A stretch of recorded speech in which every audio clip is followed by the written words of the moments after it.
All right. So we are 1 hour and 49 minutes away from finding out that Google have rejected us again for Google Summer of Code.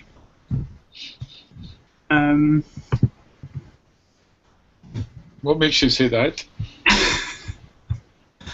All I'm saying is that I've performed this experiment 3 other times and always got the same result. So I'm merely making a prediction based on previous experiment. I see. Right, so the odds are 3 to 1 on or something like that. Something like that.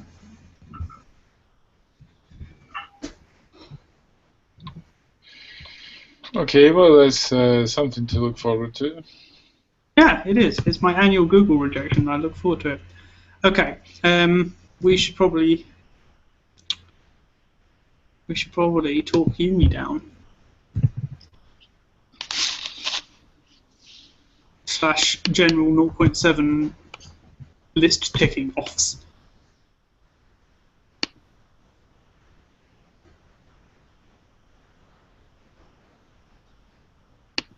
Right, okay. Things flagged as uni down. Have you done anything else since last week, Jack? I saw you throw a few pull requests here and there, but... Have you? No, I haven't even fixed my open pull request. I think Nabil's done anything either.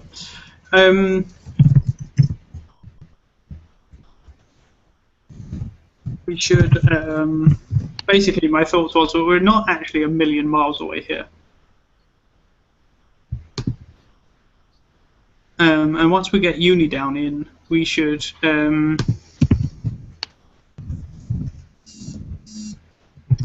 not very far away from 0.7, right? Oh, we did say we were going to get light curve in 0.7 as well. Okay, we're slightly further away from 0.7 than I thought we were.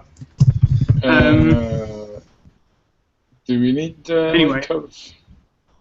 Not necessarily, to be honest. Not necessarily. For 0.7? I would prefer uni down as the major one. And what about I would rather get coordinates? I was going to say, I'd like to merge coordinates as well. Do you want to try and get both of them in? I mean, that would be a substantial release, right? Yes, it would. What I would like to do is, in the next couple of weeks, clear out uni down so that we can take a good swing at releasing 0.7 while Python and astronomy is going on. And remind me when that is again? 20th of March?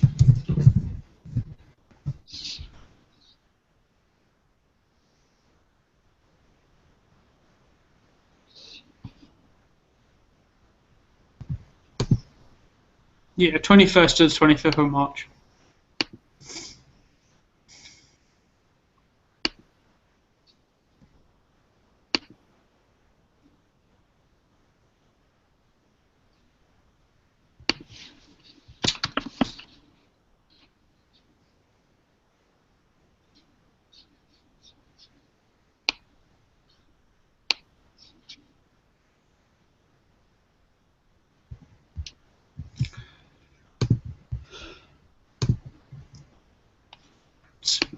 Were you looking at testing, Jack? No, I just ended up doing some docs. Testing on the main uni down? Yeah. Is that what you... No, I did not get to that. Fair enough. I couldn't remember if you did or not. I did not, no. I just ended up doing the last PRs. What did they do? The resi, the printing, and then just some docs. But no, yeah, I started looking at it, but I just moved on to something easier. So. But more tests on uni down, really, right? That's what's required. The FIDO interface is really what we need.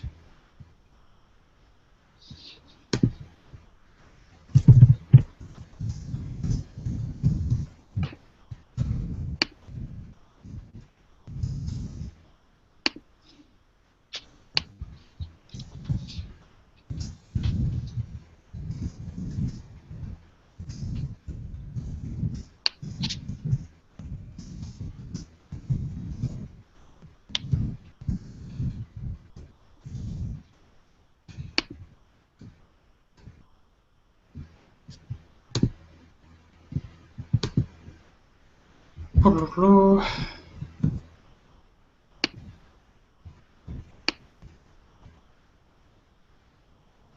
mean,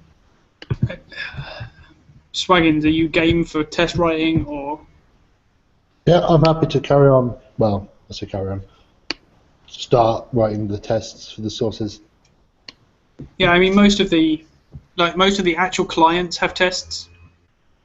It's just a question of checking that They still work via all of Fido. the keyword arguments to get URL for time range can be used through Fido. Basically, you need to make sure that all of the things you can specify to the client directly can also be specified through Fido, and that it all returns what you expect it to.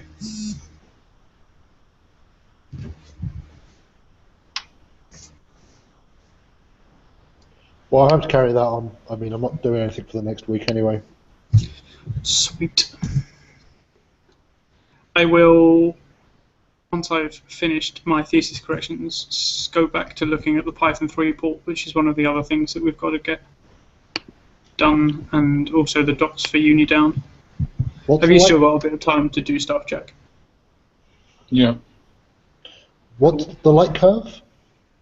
I clearly forgot. Writing the factory class for light curve. Oh, that's the other branch on the main repo. Dan did say that he was going to look at it, but then he started moving to the US, so has had no time. You said Dan? Yeah, Dan said he was going to look at the light curve factory, and did start learning his way around it, but then he's moving to Goddard, so yeah, Dan's Dan's pretty busy. Just getting set up and stuff. So yeah, that's fine. To be honest, I might do light curve on the plane out to the US. I've done light curve factory on the plane before, and it was a substantially shorter flight than Denver. So I might just make it my game to try and implement and document and test the whole thing in one flight from London Heathrow to Denver. It might be quite fun. I don't need to sleep. It's fine. Or I might not. Anyway. And that way out to be fine. I can't remember what time it is. Yeah, but you say it's fine, and it's true. That is the way you shouldn't need to sleep, but that's the way I always end up sleeping, and on the way back I never do, even though I need to. Oh. I can't remember what time my flight out is.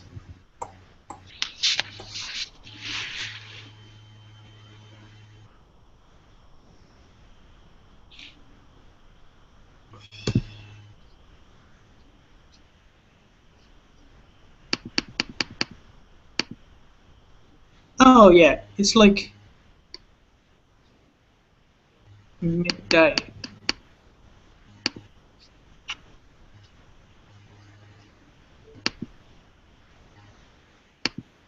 My flight out is leave Heathrow midday. Yeah, I can totally do all of that. It would be fun.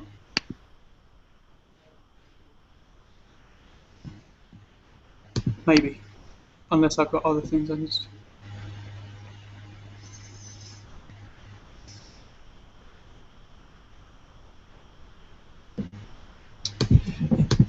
But we need to get Unidown in.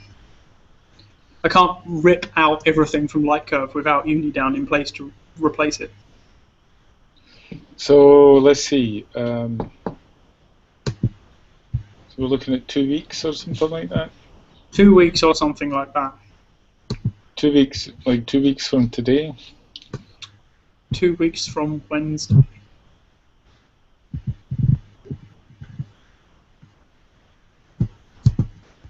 Well, if we say 2 weeks from today, then that will be, that will give a little bit of slop. Yeah.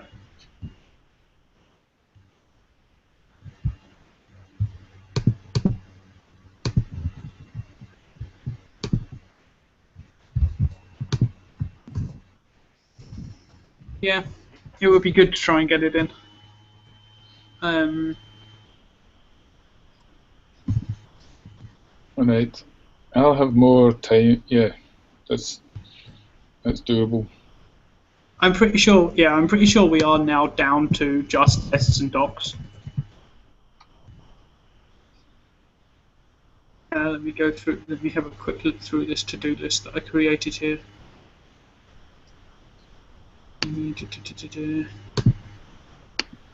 So we dropped this. We ripped out a lot of stuff, right? Which made things easier when we can add those in post 0.7. Yeah.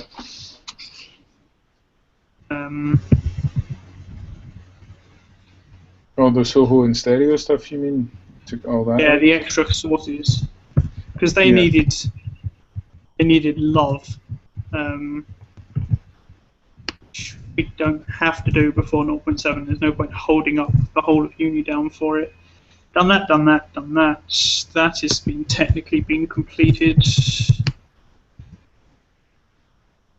That needs doing.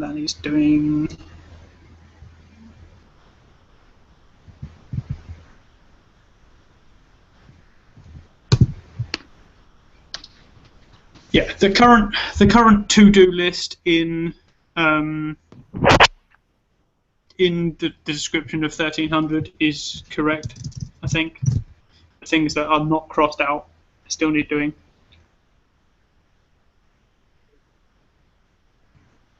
I'm going to move those clients. There's that other thing I need to do as well. Let's move this to here.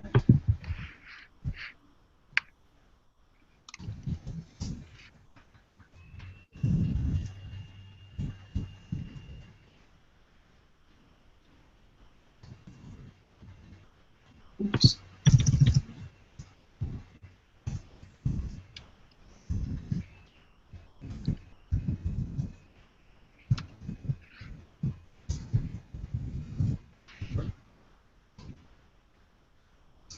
There's an issue assigned to that.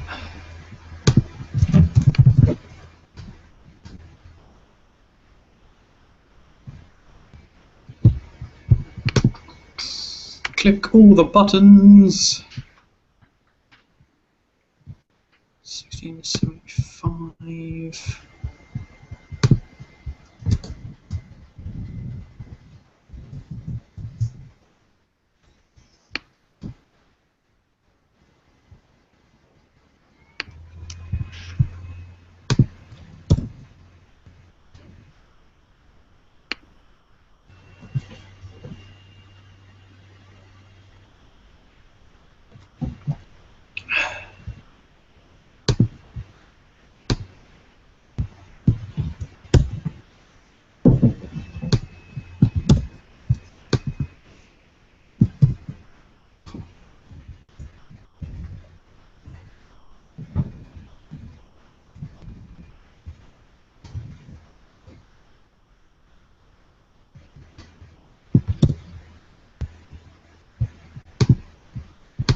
Are you going to continue doing docs then, Jack? Or do you want to continue doing?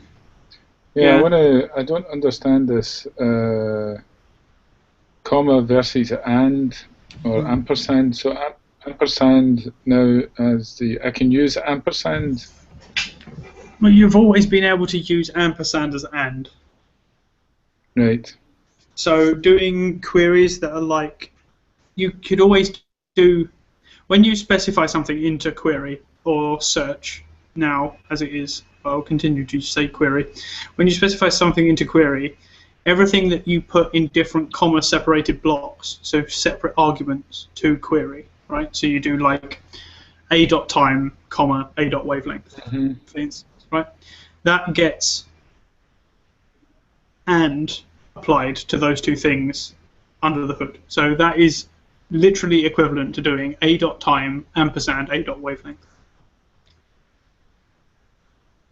The advantage of doing the comma stuff is that you can, the stuff in between the commas will always get evaluated first, and the commas will always be evaluated last. So it's like brackets. You can use comments like brackets. I can use commas like that.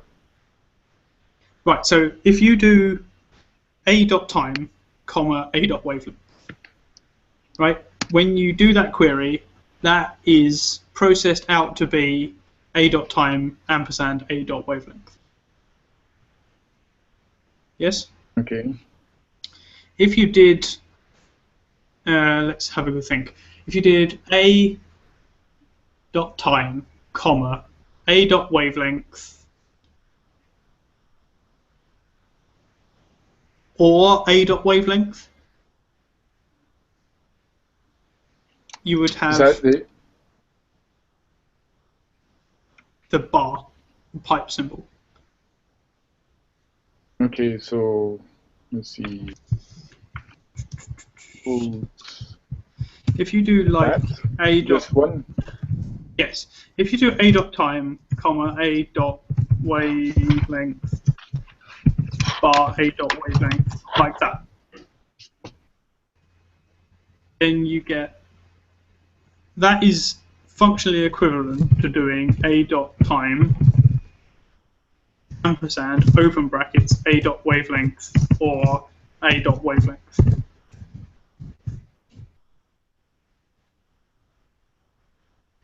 Because what happens is the attributes get passed in as arguments to the function, right? Yeah. And when you create the function call, Python will evaluate the logical operators in that function statement before it calls the function. So Python will do a.wavelength or a.wavelength and pass the result into the function. So they will always, you can use commas as shortcuts for brackets, basically. Yeah, I can see the value of both of those schemes. Yep. But one is more explicit than the other, but yeah, you could, if you only had the explicit version, you could end up with some seriously complicated queries that were harder to read than if you didn't have the commas. Yeah, the ands and the ors. I believe Steve's opinion was that we should try and use ampersand everywhere in the documentation because explicit was better and it would make it easier for people to understand what was going on. Yeah, okay, I will do that. But there does need to be a description of both, so because the comma variant is very useful. Yeah, I agree. Okay, I'll take a look at the docs. So this helps me understand Unidown, to be honest. I've opened a pull request where I did a load of doc munching. I started rewriting the net documentation. I will. Oh, it's just got a load of tests. Yeah, it's got a load of test changes and stuff I made as well. I didn't realise I made those. I think I will go through and rebase that so that it's just the doc changes. So it's 1676. Now there's a bunch of test changes to HET and stuff that doesn't need to be there. I will rebase that after the call and merge it. So what I was doing in this was I turned net in the code ref documentation into a directory. All I'd added was an index.py, actually, to be fair, but index.rst even. And I was trying to make the API docs lay out nicely.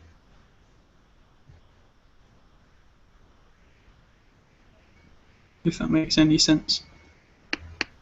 Maybe actually what I'll do is just dump all of this.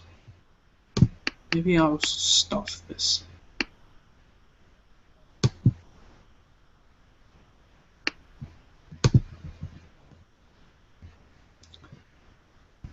And what I will do is, oh, bloody hell.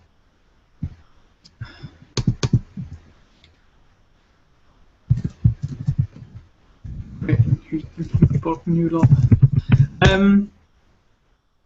Yeah, I also the guide needs updating as well as the guide needs updating as well as the API docs. Okay.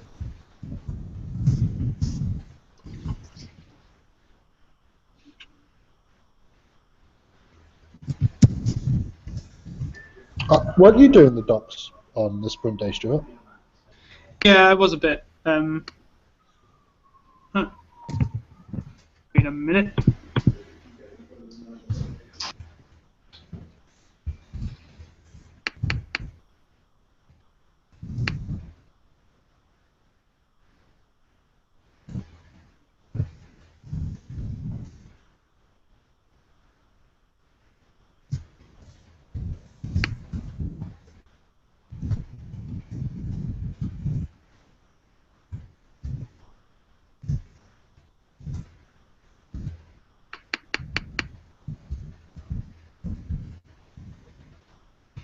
I can take a look at stuff as well. If what else is there that needs? Oh, stop it.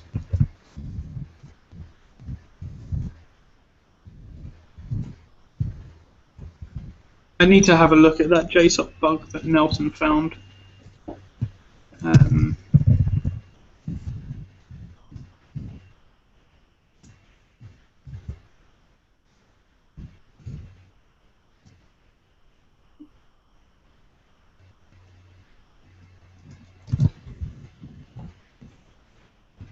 Well, I was talking to him on Friday, saying about the error messages need to probably be clarified.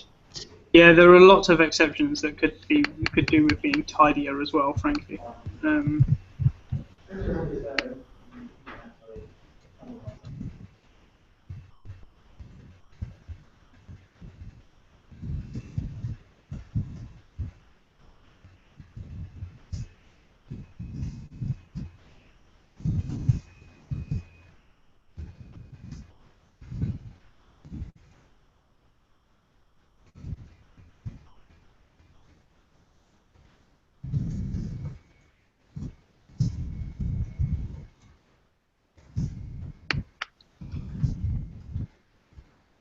Yep. So the other things that we said we were going to get in 0.7 were Python 3 and the light curve factory. I really need to, if we're going to get coordinates in as well, I need to sit down and spend some time to correcting some of the comments on that. Have you and Michael got anywhere with? No, Mike's. No, I haven't had anything on that. What do you think? I think unidown and coordinate should be the priorities for 0.7. I think light curve can wait. If you get it done, that's fine. But like, the problem with light curve and not with unidown, in my opinion, is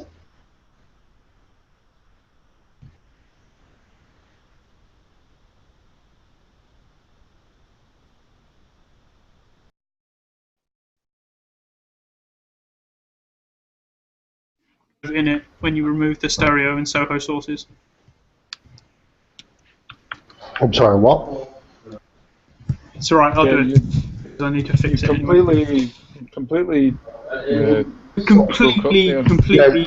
jumped topic there. Sorry. You can't I couldn't quite follow your argument. The problem is that if we don't have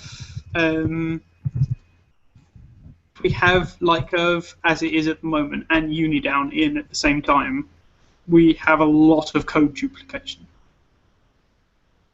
So we pull light curve for the time being. I don't think we can pull. You can always pull everything. The problem is we can't do either, right? We either have to accept a lot of code duplication, which will either be confusing for our users and also a pain to maintain in bug fix releases, or we need to finish light curve as well. Do you think around Python Destroy would be a good time for a SunPy release? There'll be a lot of you there. that was my hope. My hope was to try and get 0.7 out, if not on shortly after Python in astronomy. But frankly, there are other sprints and things that I would like to do at Python in astronomy that I only have the opportunity to do. So it might not happen. Like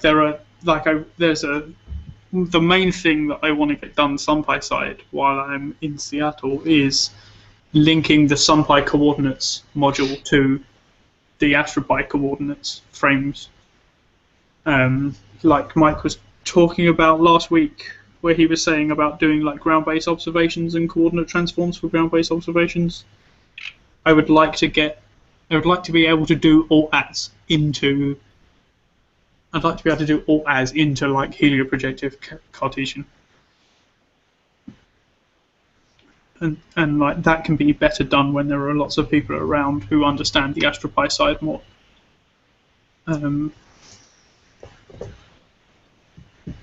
Your wireless keeps on breaking at the most important parts.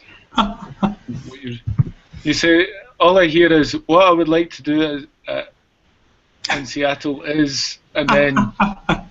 It always seems to work like that. Yeah. Something about sprints he doesn't get to do normally. I think that was... He basically wants to have fun, not actually do SunPy. I would like to do. No, you want to do fun? That's fine. You want to code some Python with unrelated SunPy? That's fine. What I would like to do is just admit you're going to enjoy yourself work and not on like SunPy. AstroPy stuff, right? Exactly. Because So it's not even related. It's going to be a lot of AstroPy devs. No, but I mean, like the main thing I want to do. Just admit it. We'll have some fun. I'm now watching my ping indicator. So the main thing I want to do is to be able to. It's pretty bad. Get the AstroPy. It's gone. Is get the AstroPy frames talking to the SunPy frames, so we can transform from all the AstroPy frames into the SunPy coordinate frames. Specifically, like, is it still breaking uploads? Yes, it is. So we can, and then. What is going on in the background of my computer? Like, shut everything down. Shut it all down. This is just a big tease. Like, it sounds like you're going to be doing amazing things or nothing. I can't tell. I'm getting him fine actually lately. You're right. The first time you mentioned that he cut out for a big part of conversation, he did, but he hasn't cut out since for me. I'm getting him fine. So it's not necessarily Stu's end. I'm shutting down almost everything on my laptop that's using my internet connection. Well, maybe it's on my end. No, even mine's been a bit bad with Stuart, but... We're on the same sodding university network. We should be good. Anyway, it's not been working. Let's try this once more. Carry on. No, let's ignore Python astronomy. Let's just ignore that plan. We'll get as far as we can, and hopefully soon after Python astronomy, we'll aim for a release. I'm sure we will find some time at Python and astronomy to coordinate a sprint while there are a bunch of us there and get some remote participation in for an afternoon as well. There are 2 whole sprint days at Python and astronomy, so I would hope we would get some time to do a SunPy sprint, as well as doing some of the other more like SunPy, AstroPy integration stuff that I want to do while I'm out there. Mainly the coordinate stuff from a personal perspective, but there are other things as well, like Ginga as well. Like while I've got Eric Jeska in a room, I want to do some more Ginga stuff like I did last year. I know. Still can't hear me properly? No, so I don't think like anything, any visualization stuff is. Yeah, not, now Jack's broken up, and I can't hear Jack. Visualization is not a priority, I think. Yeah, I can't hear you very well there either. Do you want to say that again? Sure, yeah. I mean, the Ginga stuff I want to do is actually not so SunPy related as it is just other Ginga stuff that I was working on last year at Python and Astronomy, and I really want to get finished. It's been like I've had like a year off of doing one of a Ginga project I was working on last year, and I really want to finish it this year. So and it's like the Ginga thing is mainly optimization of the AstroPy coordinates framework, so that it works faster in Ginga, and it's just general AstroPy projects and other side things. Anyway, there is much to do, as always. And I'm sure, as last year, we will find other things to do. I will concentrate on supporting Unidown, then getting Unidown as far along as possible. If you can have a look at the docs, I will have a look at the JSOC integration and try and write. I will write a bunch of JSOC integration tests for Fido, which don't exist at the moment. I'll add that to the list. Okay.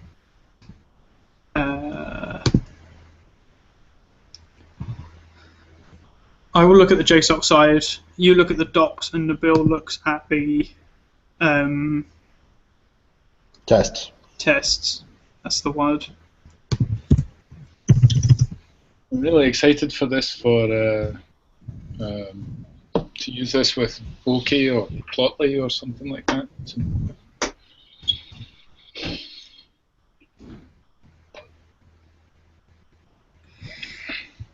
I think that if we do Unidown right, if we get it working and we document it well, it will be quite a nice interface to a lot of stuff.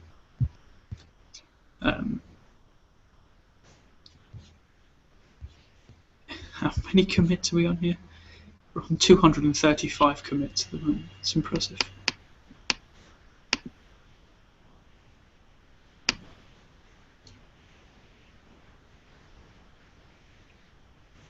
Cool.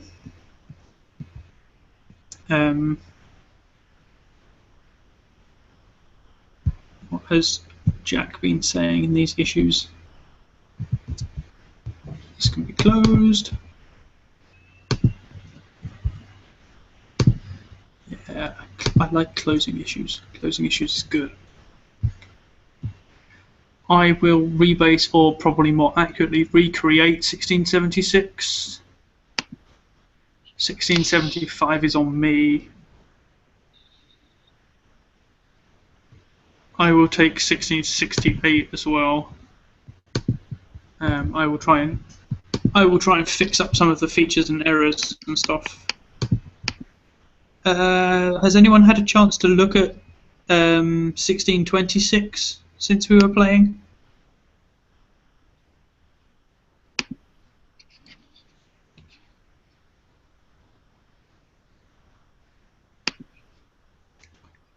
Doesn't look right.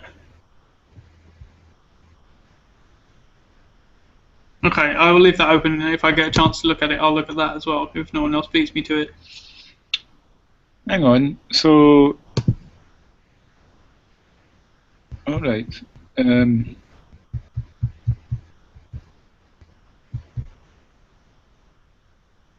not sure that that's correct. I'm not sure that 3 files should be downloaded. I think only 2 should be downloaded, right?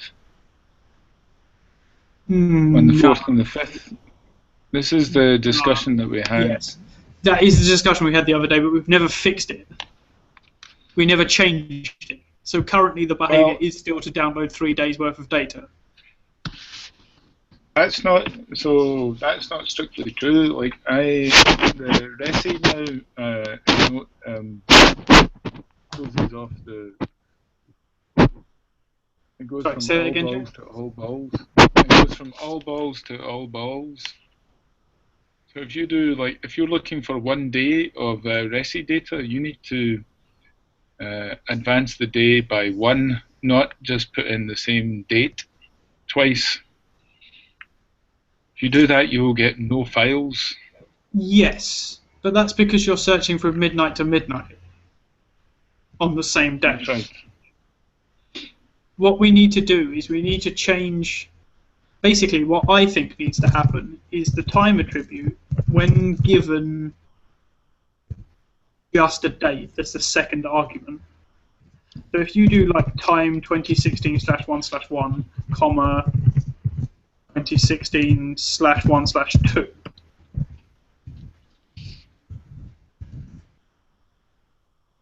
That is currently giving you midnight inclusively. It is including midnight on the 1st and including midnight on the 2nd. What I think needs to happen is that we need to translate that into time 2016/1/1, comma 2016/1/1 time 2359/59.99999 up to precision of date time.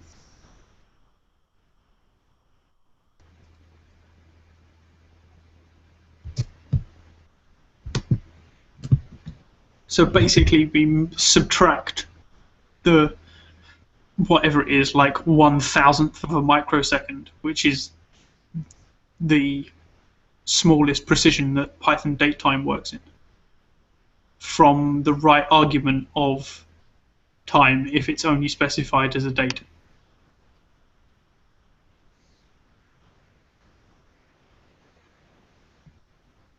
Does that make any sense?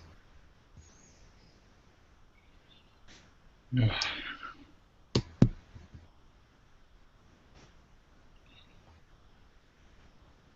You see what I've written in the chat?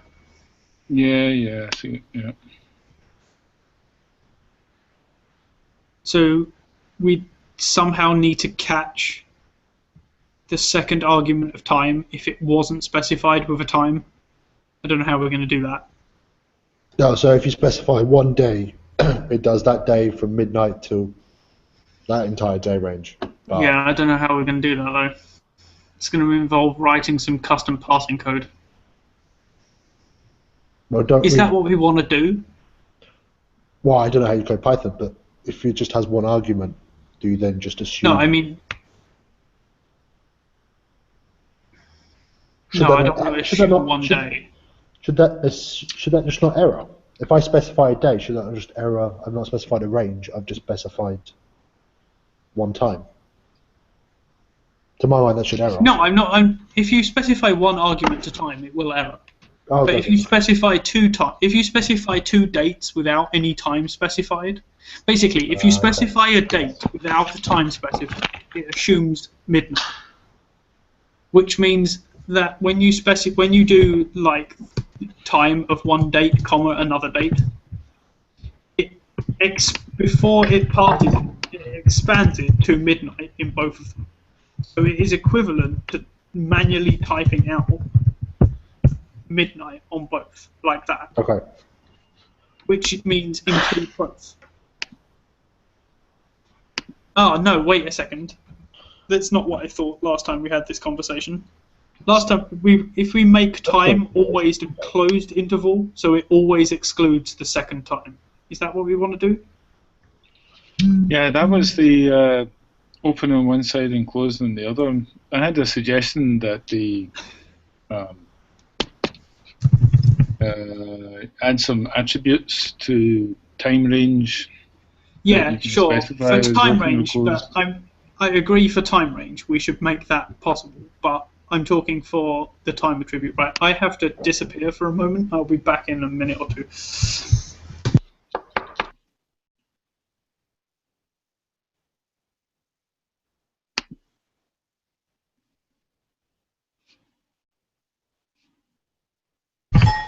Hello, everyone. Hey, David. Yeah. Happy Leap Day, Hey, mate. or Happy Leap Year Day, or whatever.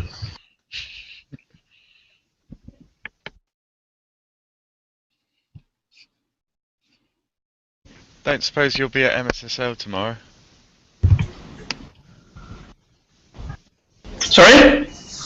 Will you be at MSSL tomorrow? Maybe. I haven't decided yet. Okay, because I've got an interview in the morning. Oh, cool. Yeah. Congratulations. Thanks. Let's hope I do well enough in it. That's the big thing. I hope I can present myself. Yes, you will. Fingers crossed. Thank you though for the confidence. It will be fine. You will get just a run of 5 people looking at you with very weird face. And you That's can fine. know whether you I've say got a very right weird or face wrong. too. Well, you've been in SunPy Telecon, so you can get used to it. True, true. I gotta admit, I keep on thinking I just sit here. I need to actually get more proactive. I mean, I've been doing bits on my project, the affiliated package, but I need to get more, do more on the actual SunPy side of things. So, the official side of things. I'm happy if you do that. If you have something, Well, that's the problem. I don't really have anything specific, so sort of. I'll talk to Stuart at some point about finding something I can start working on. Ah, and he's back. Hello. Who are you? I'm alright. How are you? No, who? Who? Oh, who am I? I have no idea. Okay. Not a clue.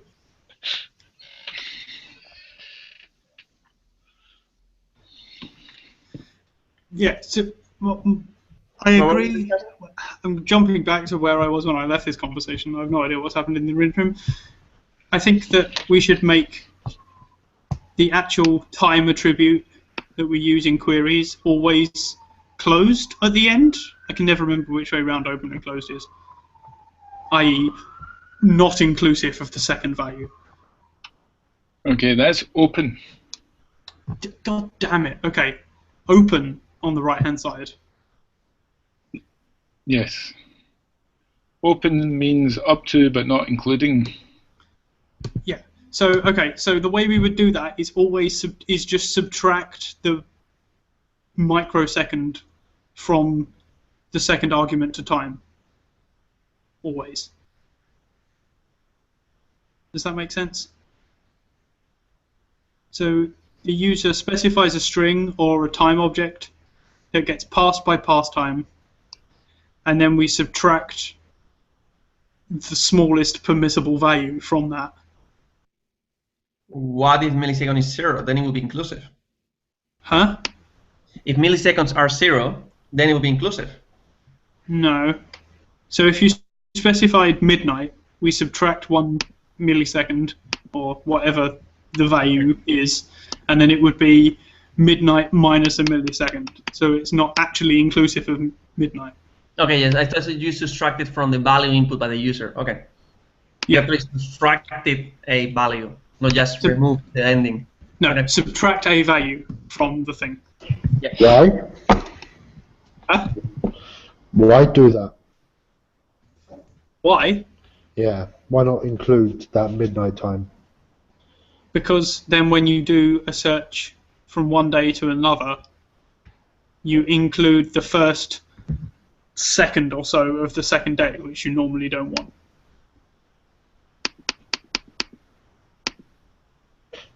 Is that because you don't want it? So Have you spoken to you? a lot of the data comes in one day hunks. Okay. So if you include the second end, if it's a closed interval, I can't remember. It will download 2 days worth of data to service the first second of the second day, which is stupid.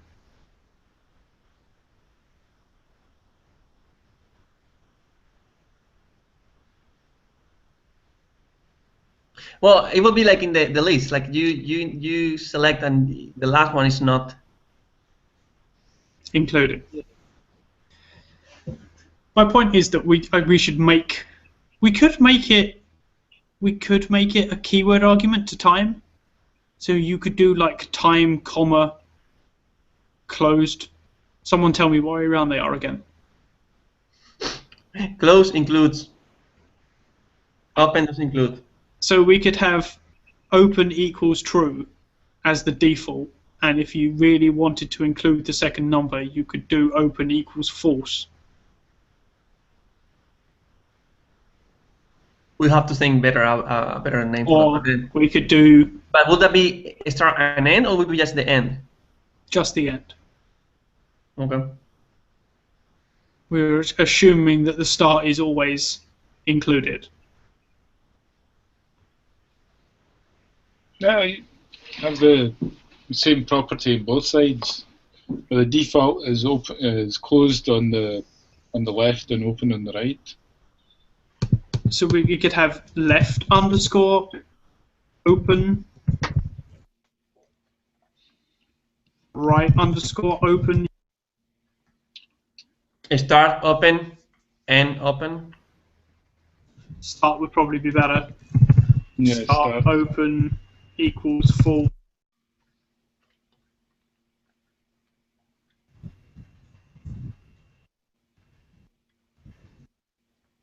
By default, we subtract 1 microsecond from the thing. Okay.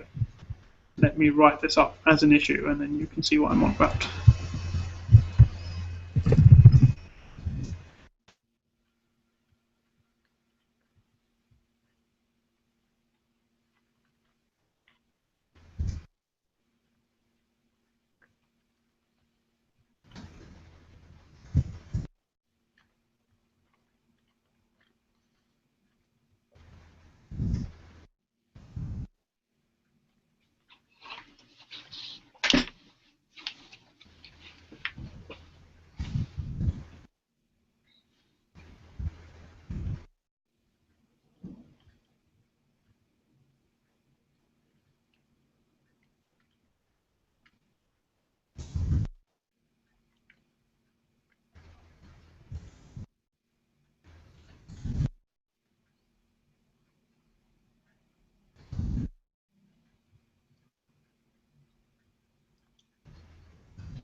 I just created issue 1685.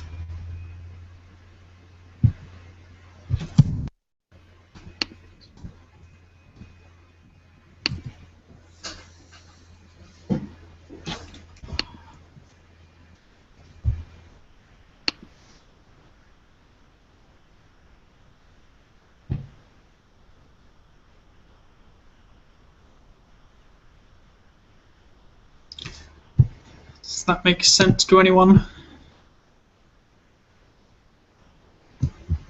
Not milliseconds, microseconds. Sure, yeah. Whatever. Well, I mean, there are like millisecond instruments. Yeah, whatever the smallest permissible. Yeah, the smallest permissible unit. Yeah.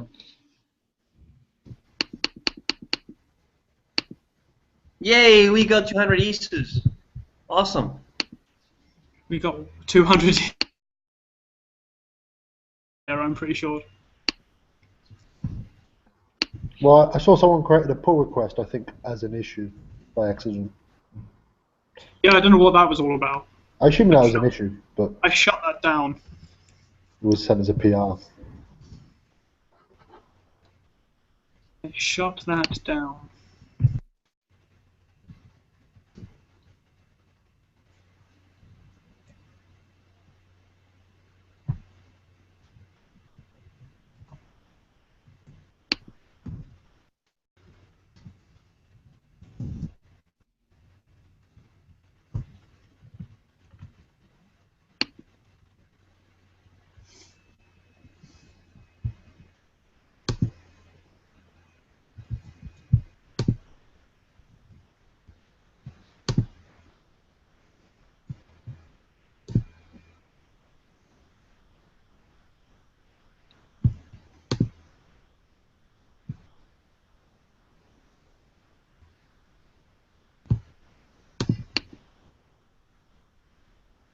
Looks like we're going to have some problems coming up when NumPy goes fully float to int, right?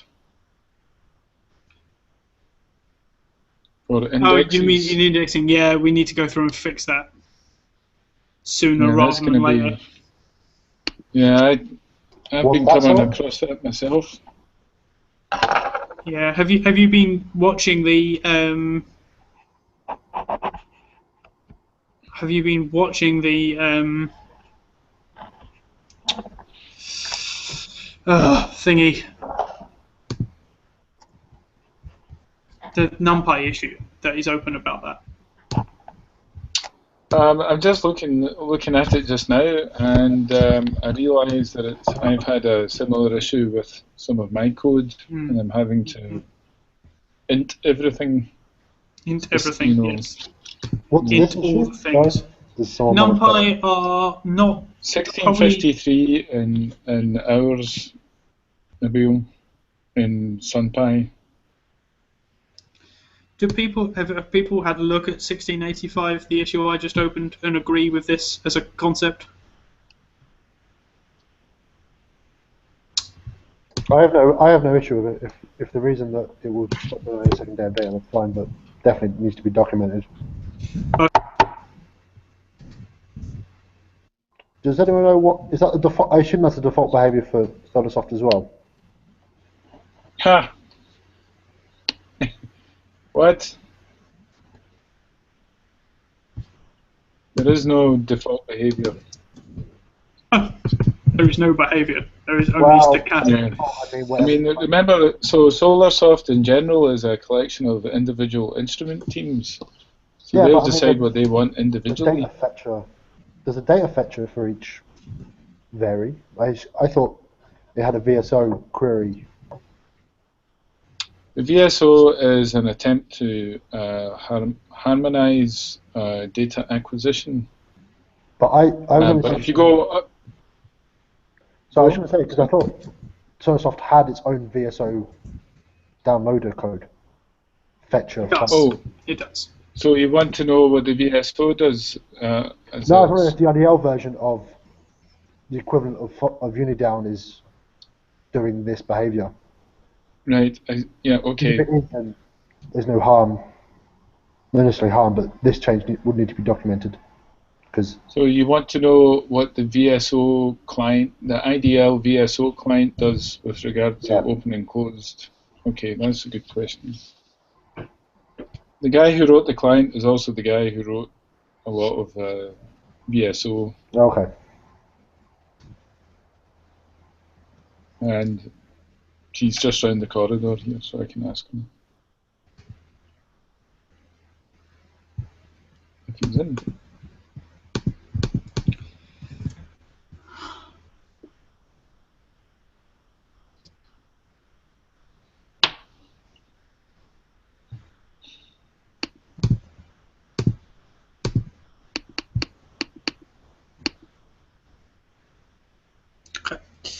I will make that change to the time attribute. I agree, knowing what Solarsoft does would be interesting, but I'm pretty sure that that's the right thing to do.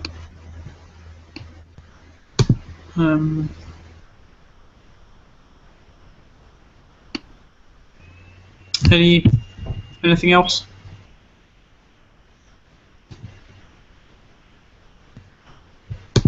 why has NumPy all of a sudden started breaking its release versions? Well, NumPy claim they've deprecated that behavior for a very long time. But the problem is they use the standard Python deprecation warnings that just don't show up unless you turn them on. Okay, so obviously 1.10 broke. My workshop there's that issue. Yeah, the in-place casting problem. I can see it from their point of view, right? Getting rid of the unwanted behavior is worthwhile. It just causes problems. 55 minutes. 55 minutes, 54 minutes. Oh, They, Google they- Summary Code. they normally pop a little early. You on IRC waiting for it? Yeah. David, do you know where like the accepted list is, or like what page should we be looking at here? IRC channel?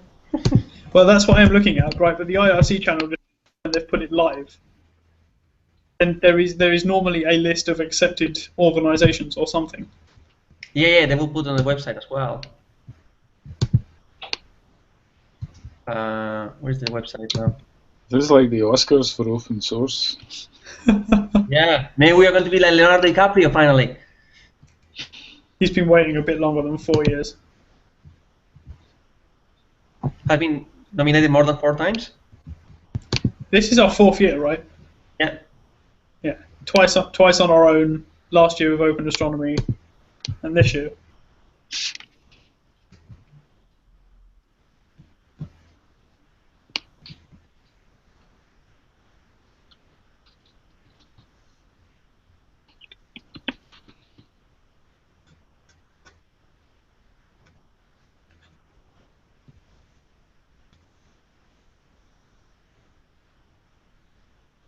I mean, the website doesn't have any place where you see as an obvious place as a placeholder for the thing. So I don't know.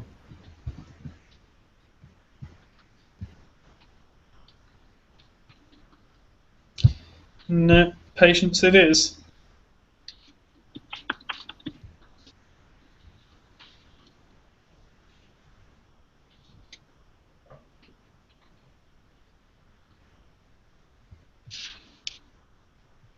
So how was the last week? Which I couldn't You We- mean at all. We deleted a lot of stuff. Oh, We removed all of the new stereo and Soho sources into a separate PR. So that we can do one of them at a time, basically. yeah. And basically we're down to tests and documentation and a few small changes.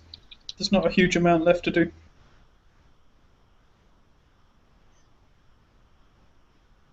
Unless we find more bugs, of course.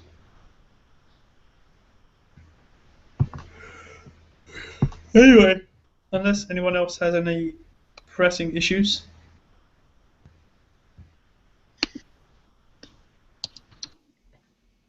Nope. Okay.